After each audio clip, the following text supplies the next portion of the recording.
पड़ता है। ये पहाड़ों में जाकर के, बर्फ में जाकर के तपस्या करते हैं। आप देख सकते हैं ये ऐसे ही रहते बिना कपड़ों में, इनकी जटाओं में शंकर भगवान बसे हुए हैं, ऐसा लोग बताते हैं। आपको इनके हवन कुंड दिखाता हूं, इनकी कुटिया में आपको दिखाता हूं जिसमें एक हवन कुंड बना हुआ है और ऐसे ये सो जाते हैं मिट्टी में। आप देख सकते हैं दोस्तों, आज आप बड़े भाग्यशाली हो जो घर बैठे ऐसे दिव्य आत्मा के दर्शन कर रहे हो। मैं आपको बता दूं, इनके दर्शन करने मात्र से ही लोगों की इच्छाएं पूरी हो जाती हैं। मैं आपको दिव्य दर्शन करा रहा हूं दोस्तों। तरस परस की मंजन पाना, मिटही पाप के वेद पुराना। ऐसे संतों के दर्शन करने मात्र से ही सारे पापों का नाश हो जाता है दोस्तों। आज भी कलयुग में ऐसे संत भरे पड़े हुए हैं। आपसे निवेदन है इस वीडियो को भर भर के शेयर अवश्य कीजिएगा। महाराज जी प्रणाम आपके चरणों में। महाराज जी नाम क्या है आपका? नाम तो जो मर्जी ले लो, फक्कड़ बाबा। फक्कड़ बाबा। तो महाराज जी ऐसे ही रहते हैं फक्कड़ी में? हाँ एकदम ऐसे ही रहते हैं। तो कितने साल होगी महाराज जी फक्कड़गिरी में? 20 साल हो गया। 20 साल हो गया महाराज जी। तो कितने साल का जीवन हो गया? अब 20 साल का हो गया। जब 20 साल है तो 20 साल का होगा। अच्छा, वो पहले वाला जीवन था वो बेकार पहले था? वाला वो बेकार था, उसको हम जोड़ते ही नहीं। जो काम में नहीं लिया उसे हम क्यों जोड़ेंगे। अच्छा, मतलब आपका कहना बिना भजन के जीवन बेकार है? बेकार है। महाराज जी कभी जीवन में बाबा के दर्शन हुए? बाबा के दर्शन हुए जीवन में कभी? अरे बतेरी बार, जब उसी के नाम कहेगा तो ये पूछने वाली बात नहीं। अगर 4 दिन आप मेहनत करो जी, इस खेत में काम करो जी, अगर इसमें फसल नहीं होगा तो आप उसको क्यों जोतोगे?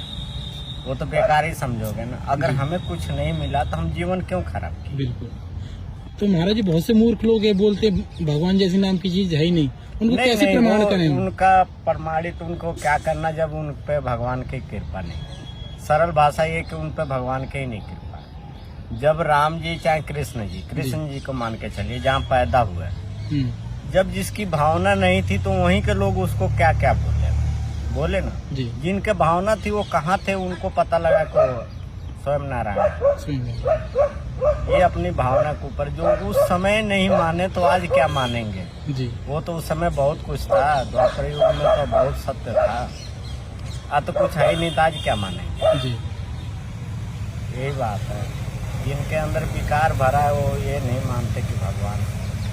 महाराज जी यह बताएं, ऐसा हमारे वेद पुराण बताते हैं कि संत के पास बैठने मात्र से सारे पापों का नाश हो जाता है। ऐसा हम भी मानते हैं जी, मेरा भी मानना है ऐसा। पाप के लिए तो नहीं, लेकिन हम कहते हैं जो हमारे अंदर दोष है वो निकल जाता है। जो ये हम विकार मानते हैं विकार है जी, क्योंकि ऐसा हुआ भी है। कई बार मिल जाते हैं, भगवान की कृपा हो जाती है जी। जब भगवान की कृपा होगी ना तो स्वयं नहीं चल के आएगा, वो किसी से मिलवाएगा। ये आपके भागवत पुराण में ऐसा लिखा है जी कि जो परमात्मा खुश होता है तो किसी महान आत्मा से मिलवाता है जी। तो कई बार हमें भी दर्शन हुए ऐसे लोगों से जी, तो लगता कि हाँ हमारे अंदर जो कि ऐसे विचार थे वो खत्म हो गए। एकांत तो है नहीं, एकांत कहाँ? एकांत अगर आपके अंदर नहीं है तो कहाँ संसार में ढूंढोगे? कहीं एकांत है ही नहीं। एकांत अपने अंदर ही ढूंढ लो तभी एकांत मिलेगा। एकांत कैसे आएगा? शांति कैसे मिलेगी इंसान को? शांति इसलिए नहीं मिल रही है आपको कि सोच ज्यादा है जी। तो बताइए ना, कोई उपाय बताइए कि शांति कैसे मिलेगी? गाड़ी हो गई, मकान हो गई, लोगों के पास बीवी हो गई, बच्चे हो गए, और शांति कहाँ है महाराज जी? अभी आगे सोच रहे वो जो इच्छाएं है ना, इच्छाओं को रोको जी।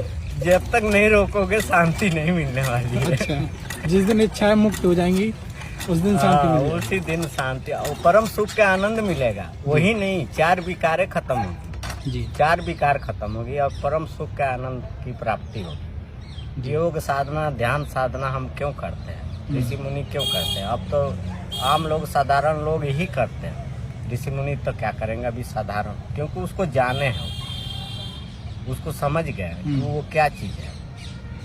उससे क्या कि हम बाहरी चीजें सोचना बंद कर देते हैं, वही शांति का उत्पन्न, वहीं से शांति के बीज लग जाते हैं। अभी आपके पास गाड़ी हो गया, अभी वो गाड़ी में भी बैठ के, एसी में बैठ के दिक्कत हो रही होगी जी। अब सोच रहे होंगे कहीं पैसा और हो जाए तो हेलीकॉप्टर ले लो, तो वो शांति कहाँ से आएगी? शांति कहाँ से आएगी? यही बात है। इच्छाएं कम कर दो। हाँ, इच्छाओं को मारो जी, इच्छाओं को खत्म करो। जो परमात्मा ने दिया है उतने में वो करो, प्रयास करो ये नहीं कि प्रयास ना करो, प्रयास करो, लेकिन जो मिल रहा है उतने में ही आप जी। उसको रखो। भगवान की इच्छा मानकर के उसी में जी। परमात्मा की इच्छा मान के उसको,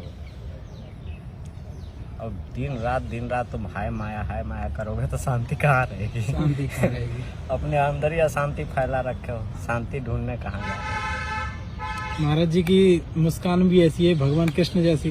ये यहाँ पे गंगा जी नहाने आते हैं लोग, रोज जी आते हैं ना, हम भी कभी कभी ऐसा नहा लेते हैं। आजकल तो अभी तो हम ऊपर थे, आए उधर से, तो कहते हैं गंगा नहाने से हम तर जाते हैं। आप कहीं सुने होंगे आप? हाँ जी। सुना है। ऐसा होता है क्या?